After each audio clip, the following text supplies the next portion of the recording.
Man claims he went to a party at Diddy's home in the Hamptons 2020. Says he was given a drink, began to fade in and out, one drink.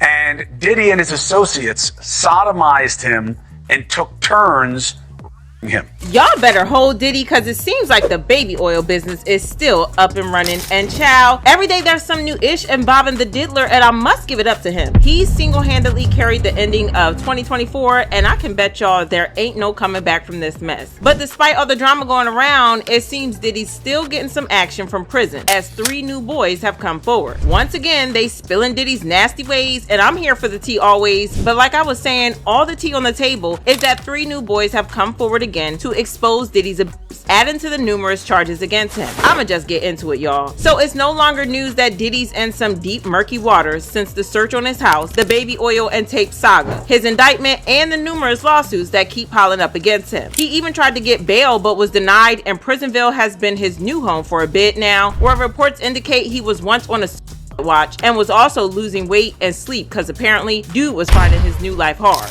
Because you probably go through a lot of withdrawals.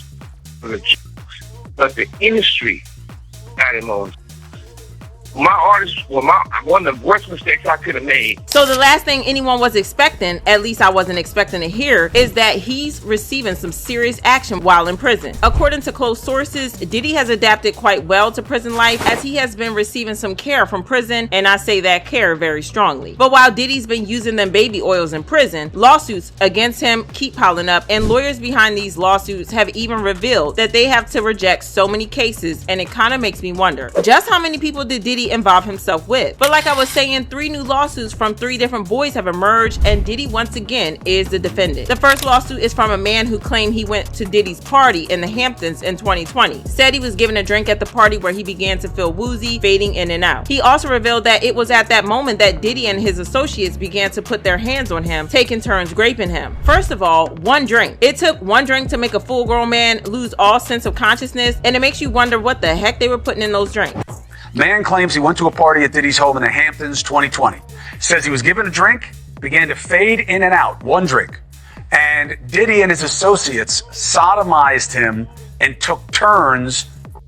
Before I even go forward, I think it takes some balls, especially as a man, to speak up about potential SA, because men do not usually have these conversations or speak up about stuff like this. Anyways, the second lawsuit was from another man who said he met Diddy at a nightclub in 2019 and was invited back to Diddy's place, was offered a drink that he claimed made him sick. He also revealed that Diddy asked him to lie down for a bit, but this is where it gets creepy, because he then said to others he is ready to party. Lawsuit number 2. Man says he met Diddy 2019 at a nightclub, invited back to his hotel. Diddy gave him a drink. Guy says it made him sick. Diddy told him to lie down and said to others he's ready to party. When he woke up, the man said he was lying naked on his stomach. Diddy was sodomizing him, and a man and woman were recording it.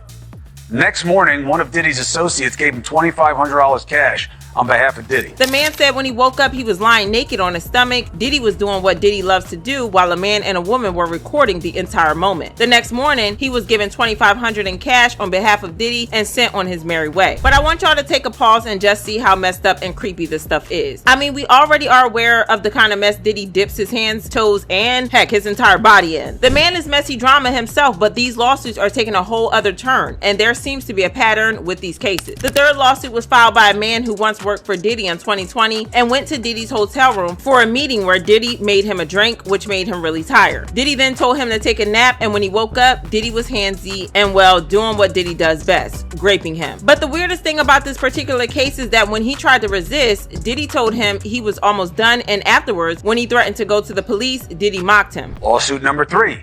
Man who worked for Diddy says in 2020 he went to his hotel room for a meeting. Diddy made him a drink, made him very tired. Diddy told him to take a nap.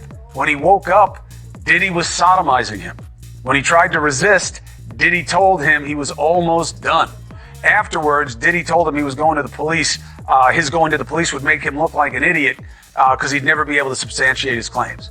He also says Diddy's entourage called and threatened him to stay quiet. Allegedly, Diddy told him the police were not going to believe him because he lacked any evidence as well. He also said he was threatened by Diddy's entourage to stay silent. First of all, there is some crazy pattern here involving Diddy offering these men some drinks and then proceeding to take advantage of them. It is some messy stuff we dealing with, and I really want to know who are the associates doing this stuff with him. The typical MO at one of these parties that have been widely discussed in the press was that when you were handed a drink, and now we know that the drink is laced with something, if you refused to drink it, you were kicked out of the party.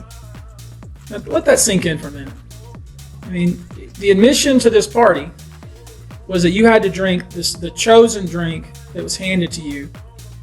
And now we know that in most cases, I would say 90% of the cases, these individuals were with some sort of.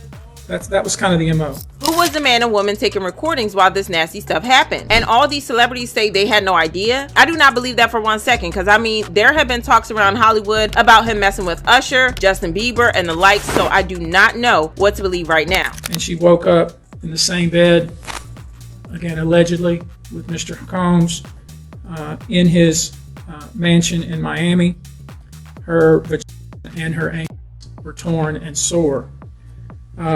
And I could go on. And as usual, Diddy's lawyers are back again to deny these claims, stating that these complaints are full of lies. We will prove them false and seek sanctions against every unethical lawyer who filed fictional claims against him. So much worse for a man who's behind bars right now, because if he's so innocent, why he there? But I don't know, y'all. You can never really know, so we just gonna wait for the feds to be done with the investigation and let the drama unfold. But Diddy better be bracing himself, because in 1,000 years, no one's ever gonna forget 2024, the year Diddy fell. But the public jury has opinions, and no one is holding back, like this user who said a lot of people were afraid to come forward. Cassie opened the door. Imagine a man publicly saying another man SA'd him. Sounds easy, but it's not. Another user said, this is just the tip of the iceberg. Wait until the rest of sick Hollywood is exposed, and they will be. I am patiently waiting for that exposure.